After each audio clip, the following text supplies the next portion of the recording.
Hi everyone, how's it here? Recording, yay. Sorry I haven't posted in the past 3 days. I've been very sick, puking and everything. Still don't feel that good, but I'm not sick anymore, so I can upload. Um, Enough with the excuses and me, telling you guys how I'm doing. Let's get into this what if. It's what if Izuku was Jason Todd or the Red Hood. Now, I left this off, with, everything happening with everyone going with Kurogiri. 13's there, of course. And now, they know that Izuku only kills bad people, but doesn't mean that he won't kill them. Like, you know, they don't. Not everyone trusts the Red Hood. Like, some people were like, "Oh yeah, he's a good guy. You know, he only kills criminals," and other people were like, "No, he's a horrible monster," and all that. Now, we're gonna do this. Izuku falls through the portal into a warehouse where Korogiri teleported all of them. When he gets there, he's on his knee, because it took him a second to realize what happened. And he stands up and he goes, to Korogiri and he says, "Why'd you teleport me out of there?" And he goes, "Because it looked like you were in trouble. All Might almost had you." And he goes, "I could have handled All Might." And he goes, "I highly doubt that, sir. You're not really in the best emotional state right now." And Izuku looks at him and goes, "Fine." Now, Izuku still has his mask on, and, like I said, Todoroki does not know Izuku's Red Hood, but he will eventually. Now, here's what's gonna happen.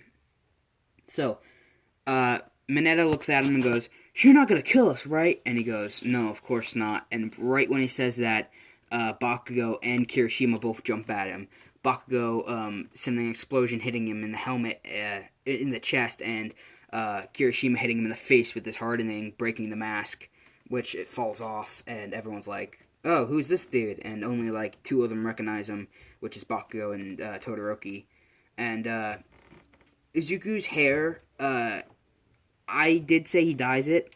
Now we're just gonna say he doesn't like permanently dye it. He just dyes it with a washout dye that you can just take a shower and it's gone, and all that. It's back to green. Like it's kind of it's a little darker. It's a lot darker than in the anime, but it still has bits of green in it, you know. And Bakugo realizes it, and Todoroki realizes it. And the second Kirishima and Bakugo attacked him, all of Izuku's men pulled their guns out and got ready to open fire when Izuku puts his fist up, stopping them. And he looks at them and he goes, "It's fine. They're free to go. Kurogiri, send them back all the way." And he does, and he starts opening the portal when Bakugo looks at him and goes, "Izuku, is that you?" Right when he says that, they fall in, and Todoroki is super confused. Him and Bakugo both said, "Izuku, is that you?" You know, because they were his, like, BFFs, best friends forever. But they fell through and all that. And, Izuku's now, like, really, really confused on what's going on. Why did Overhaul's group attack? He thought that Overhaul's group was still, like, very low on numbers. And what the heck with that giant monster that was with him that nearly squished him and gave his dad a run for his money. So Izuku's looking for answers, and Kurogiri teleports him to his main base, which is underneath the Iceberg Lounge. And he's there, and he's looking through the computer when Barbara, basically his assistant, walks up and goes, "Sir, I found something you might want to look at." And he goes, "Okay, give it to me." And she goes, "It's an old All for One. It's in the old League of Villains group folders." And he goes, "Sure, pull it up." And she goes, "They call it the Nomus, or the Nomu Project. It's bioengineered. It's a bioengineered creature. Sorry about that. Who is meant to be able to beat All Might at his best. The one you found was a completed version. As far as I can tell via throughout the files, they were only able to make 7. And Izuku goes, "That's good. That means they only have 6 left, because my dad beat one of them." And she's like, "Yeah." And he goes, "But even assuming those other ones are at least as half as strong as the one my dad fought. They're still going to be very hard to deal with. So we got to find a way to either get control of them or take them out. So Izuku starts funding his own little side project, which they're calling the Amazo, which, if you don't know who Amazo is, he's basically, he has the power. He's from DC, of course. He is a robot that was made by someone called Professor Ivo, I believe. But he can copy the powers of other superheroes. So, super strength. He can copy Superman's powers. He can copy Batman's, intelligence and athleticism and all that. And he can copy all their powers. And so he starts funding the Amazo project, which will be able to copy quirks. Basically, copy the abilities of quirks. So, that's going to be really cool when that's completed. So we're gonna, we're gonna skip the 2 weeks up to the sports festival. Izuku's personally working on the Amazo. I almost said Omega, the Amazo, and he's tinkering with it, using his intelligence, and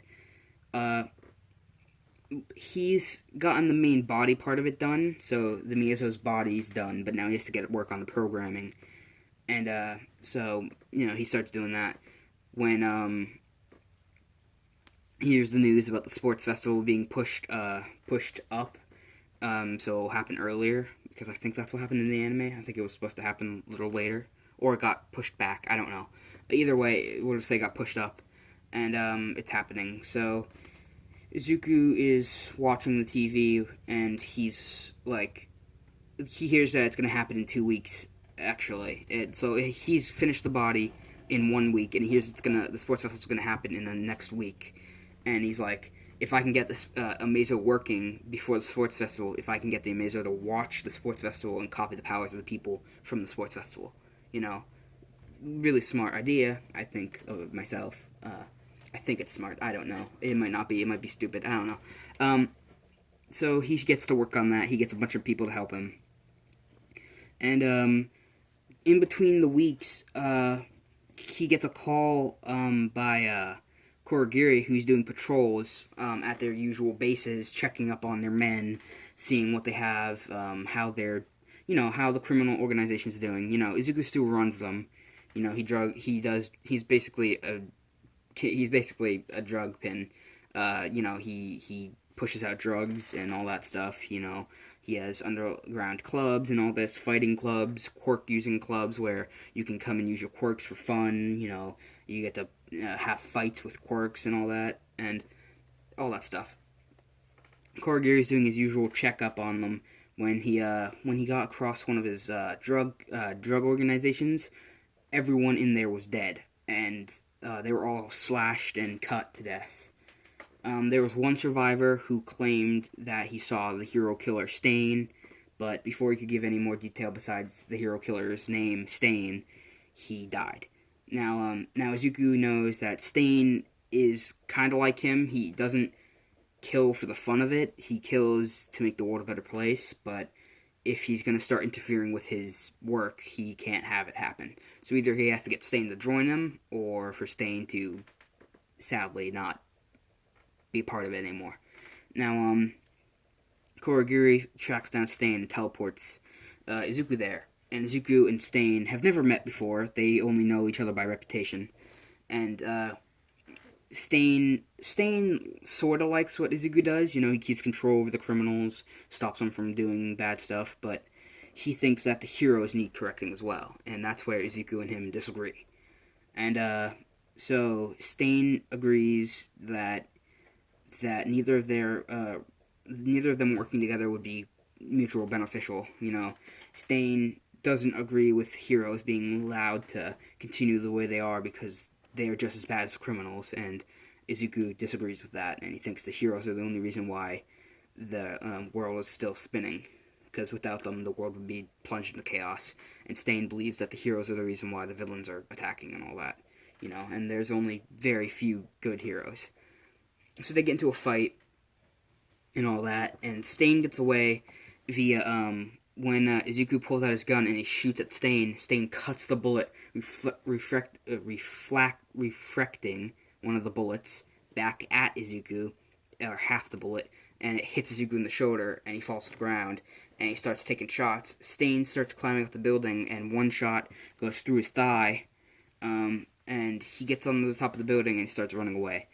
Now Izuku is going to start tracking the blood to follow him, and I'm going to leave this off because the next part is going to be pretty nice. It's going to be pretty good.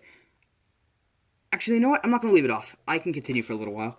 Here we go. I'm just going to do this. So he follows the hero killer Stain, who's now running away, and the blood's tracked, and it's been like a day. And he finally caught up to the hero killer, who's just in the middle of killing Ida's brother. And Ida's brother is now dead, but Izuku started taking shots at Stain because he now hates Stain for killing heroes, and they get into a fight again. And Izuku shoots Stain in the shoulder, and again, this time he shoots him in the stomach, but Stain gets away fully this time, and Izuku stops to check on, I almost said Eraserhead, to check on Ingenium, Ida's brother, who is the hero who Stain just killed, and realizing that a couple of his bullets went through Stain. And Izuku has also been known to use knives and some types of swords in occasion, so the Red Hood could be blamed for this murder, since his bullets would be found in Ingenium's body. And right as he realizes this, Ingenium's sidekicks come, and they start fighting him, and I'm going to leave it off with Izuku being blamed for the murder of Ingenium. So the criminal known as Red Hood has switched from killing villains to heroes, and now Ida has a deep hatred for the Red Hood, as he quote-unquote killed Ida's brother. Leaving it off at 12 minutes. This one's kinda boring. I promised a lot.